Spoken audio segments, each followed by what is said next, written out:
Alright, now, one of the big misconceptions about the 60s is every swinging person was a hippie.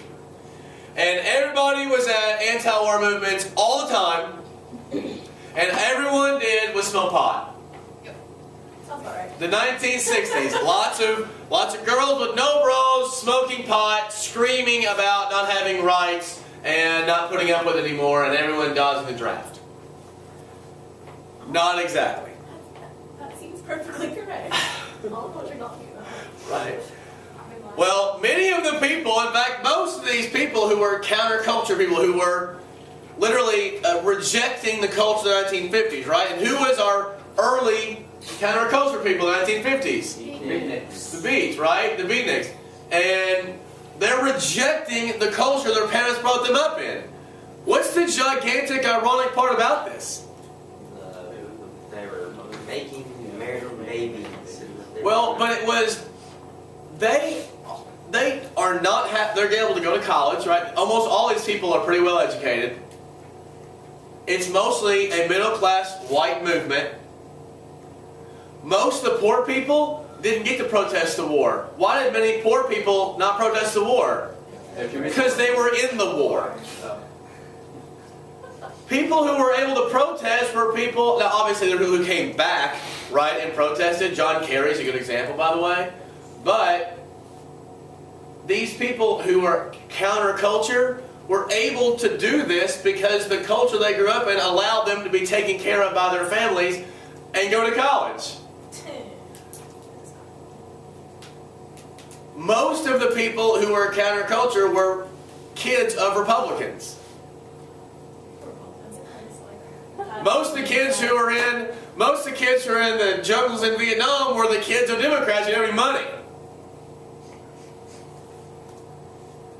Now that is a vast stereotype. I mean, right? But statistically speaking, I'm also, if you don't believe me, you're welcome to look up the statistics.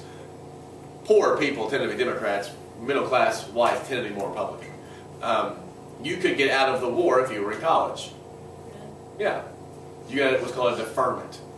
If you didn't go to college, you went right into the draft pool. I'm not even going to talk about how angry that makes me. Silly. That changed in 1970 or 71. Nixon actually changed that. But you know, you could. That is like the epitome of poor people being crapped on. Well, and that's exactly why the Black Panther Party was mad, because most African Americans couldn't afford to go to college. It wasn't until Johnson, by the way. It used to be only rich kids got to go to college, other than GI Bill. GI Bill helped, right? That's what made our middle class. Johnson was the first one to bring out student loans, right? Student grants, student loans. That's a Johnson thing. But that's one reason why it was heavily African American in Vietnam. So the baby boom. Many have made the argument that many of the counterculture people were just a bunch of whiners that had been babied by their mothers who had to stay home because society told them to stay home, and they've been pampered their whole life, and now they're whining about something instead of manning up and going to Vietnam. That's an argument that conservatives make. And right now, I know what Andrew's thinking. Exactly. No, for last week he's literally been saying. Saying what? The exact thing. About Vietnam?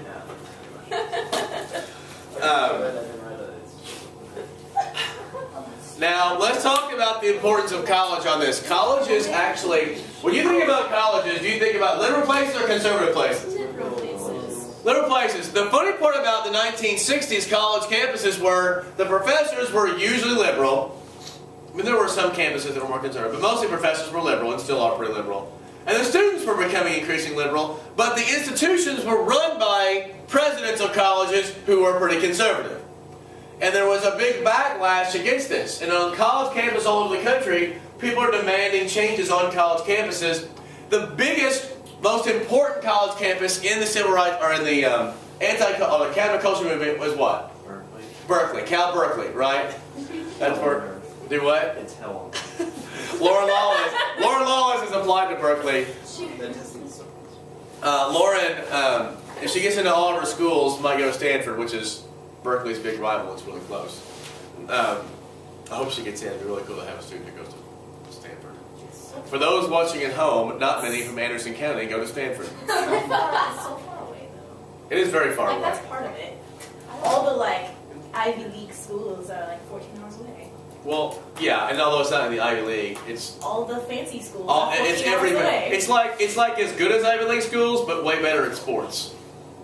But why would you want to stay in Kentucky? So Yeah. Because I like my family, Hannah.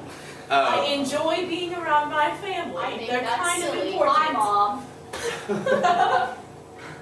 There are you can become a doctor from Kentucky.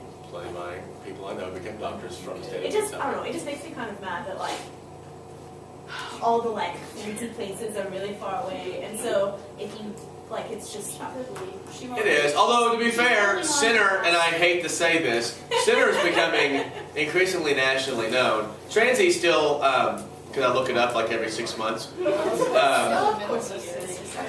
Transy is still a top 80 national liberal arts school, but Center is top 40. Well, their ACT scores are freaking ridiculous. Like as far as like median. When I went to Transy, Center and Transy's ACT scores were almost identical. They're not. Center has moved ahead. They're probably almost a whole point higher Oh, now. they're more, it's more than that. It's like 2 points higher. Yeah. Oh, well, that wasn't the case. When I was there, actually, Transy was ranked ahead of Center.